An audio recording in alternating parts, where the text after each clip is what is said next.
In today's video, I'm going to show you how I work with flash to take macro images just like these.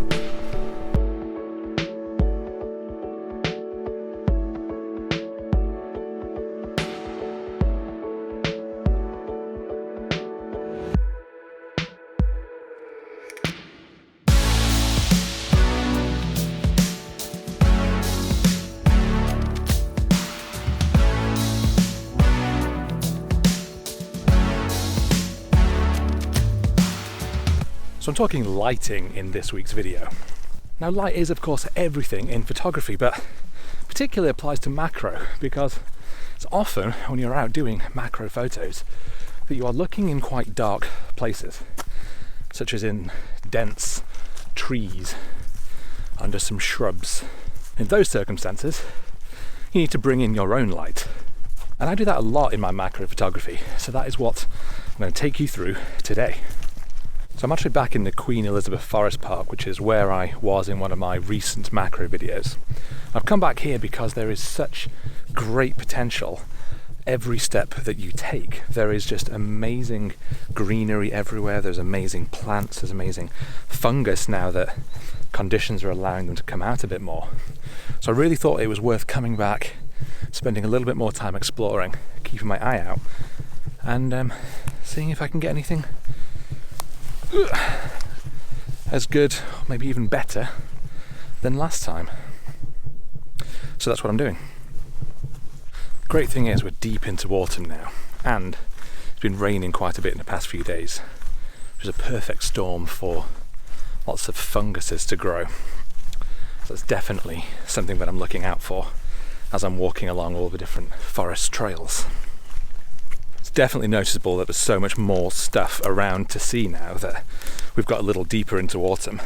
I think that's one of the things that I like so much about doing macro, is that you can come out week after week, and as the seasons change, it's always something new to photograph.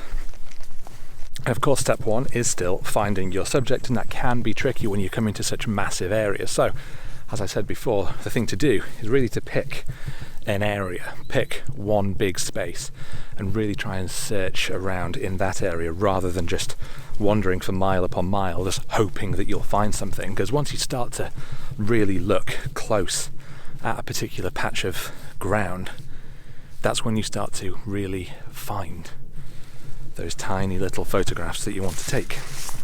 I found these two little mushrooms here, and they're just poking out of this lovely bed of vibrant green moss. I think it looks really, really nice. I've got my camera on my tripod, and as you can see, this is my setup. I'm focusing on the rear mushroom. I've got my aperture f8, shutter speed of a 13th of a second, and I've put my light off to the right because I want this lovely side light coming in. I'll show you what that looks like if we just take a quick shot.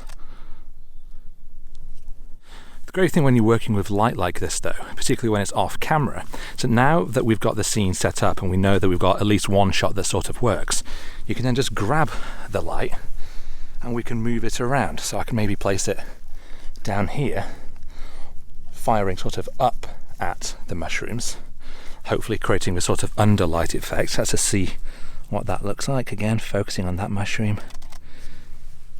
And it's given a very, very different effect. I don't like it as much, I definitely prefer the first one, but there is something in that, and obviously I could just hold this light like this while taking a shot, not while I'm recording. So I am going to take a few more shots in this setup now, moving the light around and just seeing what works best.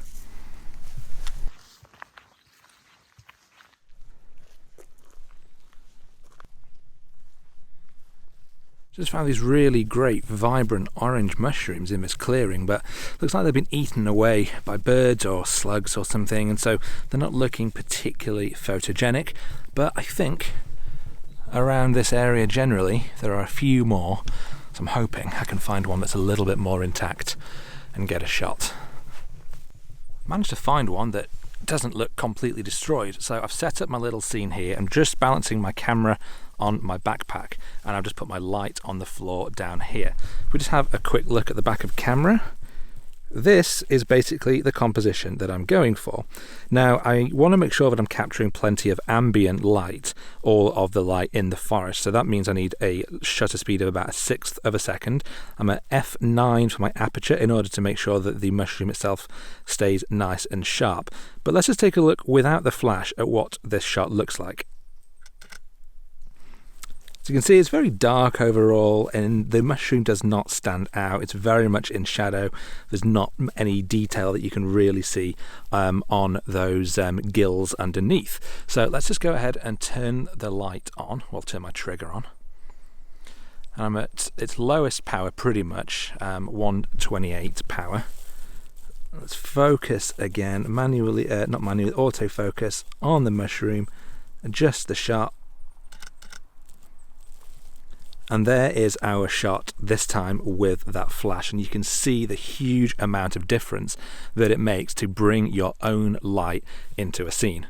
So the light that I use for the most part is the Godox AD200. These things are pretty popular because they are small. They're about the size of a lens, or pretty much the size of usual speed lights, but they pack a lot of punch. And, I use these in my actual studio photography when I'm doing commercial shots of products and whatnot. But the most important thing for me when I'm working with flash is to make sure that it isn't on my camera. Now, usually if you're using speed lights, the thing that you would do is slot it into the shoe on top of your camera and just point that light forwards. So I'll just show you the equivalent of what that would look like on my camera. Okay, so let's get that same shot set up, doing like this. I'm just going to hold my light basically over my lens. And the shot is fine, but it is quite flat because it's just blasting with light straight forward, and as a result you'll lose a lot of that shadow, that contrast. But by taking your light off the camera and being able to move it round, you can really direct that light. You can make it come in from the side, you can backlight it, you can do all kinds of things, and that is how you really build drama, you build that contrast, and that's how you get better looking shots. So if you've been working with flash, if you've been working with speed lights on your camera and you're used to that, then I urge you as strongly as possible, get that light off your camera and start to move it around your scene. Start to experiment with how that same subject looks with the light coming in from a different angle, because I think you will be as amazed as I was of the difference it can make to your shots. Yes, you will need some extra equipment. As you saw on my camera, I had a trigger so that my camera can communicate with the light. So if you've got a speed light, it may be that you need to get a separate trigger for that.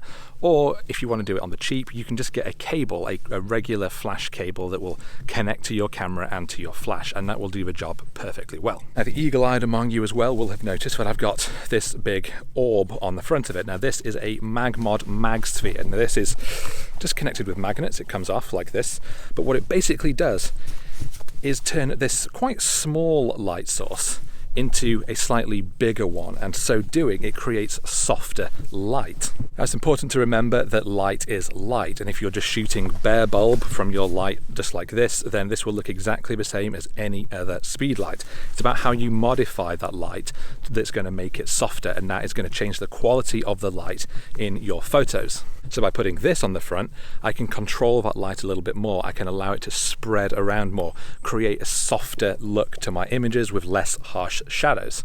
Of course, things like old tree logs like this are always going to be great for different types of fungus. It's definitely the mushrooms that I'm looking out for, and in fact I've just seen over here there's a whole bunch. So let's try and stick to, there aren't any footpaths around this area, but I'm still just trying to be very careful about where I step.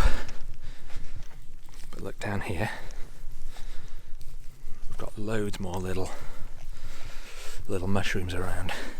Yeah, there's definitely some potential around here, so I think I'm gonna wander back to where I left my camera, somewhere down here, and see if I can get a shot here.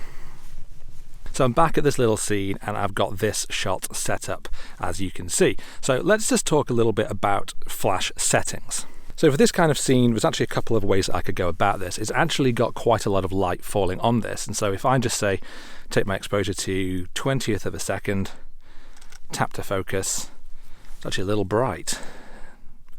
So just with the natural light, we're actually getting quite a nice shot. So I can either just not use flash at all here, or I could just try and add in a little bit of flash if I just turn my trigger on, just to kind of fill in some of that shadow underneath. The other way that I could take this shot is to change my settings so that I'm completely cancelling out all of the natural sunlight and I'm just using my own light. Whether you want to do that or not is a creative decision. I do that a lot, certainly with my product photography, because I want to make sure that I've got full control over the light. I want to know that any light that's in a scene is light that I have basically chosen to put there. Controlling that light is a really great way of taking much more artistic, considered photos. But arguably, you might not want to do that for more natural scenes, like sort of macro images of mushrooms. Typically, what I'll probably do is take a bit of both. I'll do one with flash, one without, and try all kinds of different settings so that when I get back home, I can have a look at those later, and I've got the shots to choose from should I want to. So settings-wise, if I did want to cancel things out, let's just turn off my trigger, and we take our exposure, our shutter speed up to say 200th of a second. And if we just try and take that shot, we can see it's really, really dark. There is still, you can still see the mushrooms, but for the most part, this is a very, very dark frame that needs a lot more light. So we go and turn on our trigger, haven't changed our settings, we take the same shot again. With that flash of light, suddenly the mushrooms are lit. You can see a lot more of those details. We've got details on the nice moss around there. I'd want to move this light around a bit, so I'm going to play with the scene a little bit. But you can see now that we've got much more light. We've brought our own light in there, and as a result, we can control exactly where that falls. We can decide whether we want that light coming in from the top and lighting the caps of the mushrooms, whether we want it lit from beneath like this. That's a decision that we can make now, whereas if it was just relying on the sunlight, we can only take whatever we can see. It can seem really difficult to figure out those settings, but it's actually not that difficult because your ISO always stays the same for the most part. Usually it's your base ISO 100 in my case, and my aperture I usually want around f8 because that gives me the best sharpness in the image. So then it's just about adjusting that shutter speed to determine how much natural ambient light you want in your shot, and then changing the flash settings on your light itself. So really, those are the only two variables. So once you play around with those, it actually becomes very easy. Same again here. Lovely spiky fungus. Light off to the right. 25th of a second. f8.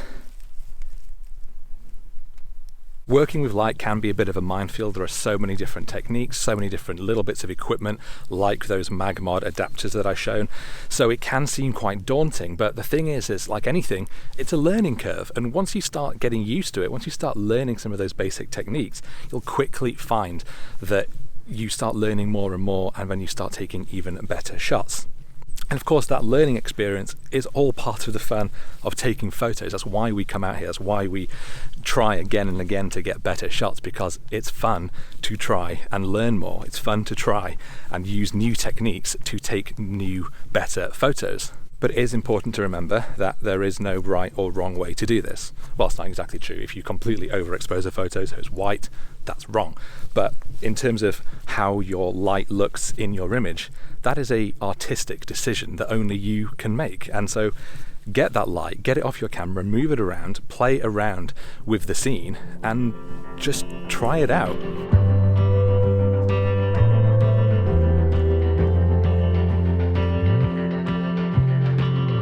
I do think one of my favourite things about coming out and doing, I suppose, any kind of photography out in nature, but particularly macro, is it slows you down and it really forces you to connect with the environment for you to really kind of get on its level. And it's incredibly calming, incredibly relaxing. It's a great way of sort of getting yourself out of the city, out of your home, put your work worries behind you and just relax into it. It's a great wellness activity to do, and you can come home with some really nice shots, so there's really no reason not to do it. So what I think is a good example of keeping your eye out, I've just been walking along this path and there are leaves everywhere, but this one just stood out to me, particularly because it's got these really nice sort of water droplets all over it. So I'm shooting down, as you can see. My frame It's quite close up. I'm going to try this both with and without the flash. We'll start without, going f10, actually let's knock that down, f8 a little bit, and probably about a second exposure. Focusing just here. And it looks okay, but I definitely want to just try this with the light and see if I can get anything better. So I've just put my light in place here. Nothing is changing in my composition, but I have increased my shutter speed to 20th of a second, aperture f8, ISO 100. I've got my light over here, camera left at about 1/64th power. Again, exactly the same, focusing on that closest droplet and take the shot. And with that light, we get so much more contrast, so much beautiful shadows. It really emphasizes the curving, sort of decaying nature of the leaf. We get those nice highlights catching on the water droplets. Overall, I think this is a much nicer shot with the light. So I found another really cute little mushroom. It's this tiny little thing. But within this whole scene, I think it looks really nice. It kind of stands by itself. Now, if I just turn my flash off and just take a quick shot using just the natural light, it's quite dark, and the mushroom doesn't really stand out. But what I do like, just zoom in, I know this is a little bit difficult to see in the back of camera, the natural light does create this really nice sort of ring around its sort of bottom of the frill, and I want to enhance that and just allow the mushroom to really stand out. So I'm going to turn my flash on. I've currently got it positioned over here off to the side of the mushroom itself. So I'm just going to manually focus on the front of the mushroom, something like that. f8, keeping those same settings because I want that same ambient light to be in the shot. I just want to enhance it with my own light. So I take that shot, and I think that looks a lot better. I've just slightly shifted my shooting position, and that's just helped the mushroom stand out slightly. So composition is still important. Manually focusing again, f8, a tenth of a second. And there's my shot. Now I could bring that shutter speed down even more. Let's see what that does. And that's just helping me capture a little bit more of that background, which I like. I don't want it just to be black in the background. I think this is looking like a really, really nice shot overall. So sometimes I use flash in my macro photography to actually allow me to get a shot that otherwise I couldn't get. Maybe it's just too dark and I need to bring in some light to even make the subject visible, but more often it's what I'm using it to actually get a bit more creative, to get much more of a dramatic look to my shots rather than simply just using it to light the scene. Because again, it's about that control. It's about making sure that the light that's in there I have put there by intention. I'm using the power settings accordingly, I'm using the direction of the light, I'm using those lighting modifiers that you've seen to really craft that scene so that it looks exactly as I want it to. Well, I think that probably does bring me to an end of today's video, but I really do hope that it has been useful to see how I would use flash like this in macro photography. I really hope that it's sort of maybe broken down some of those misconceptions about flash being either really harsh or just too difficult to work with on location like this, because it's really not. It's easy to do and it can make all the difference in taking a really great image. But if you have enjoyed this video, then do please make sure to hit that like button, consider subscribing to my channel if you don't already, and I will see you next time.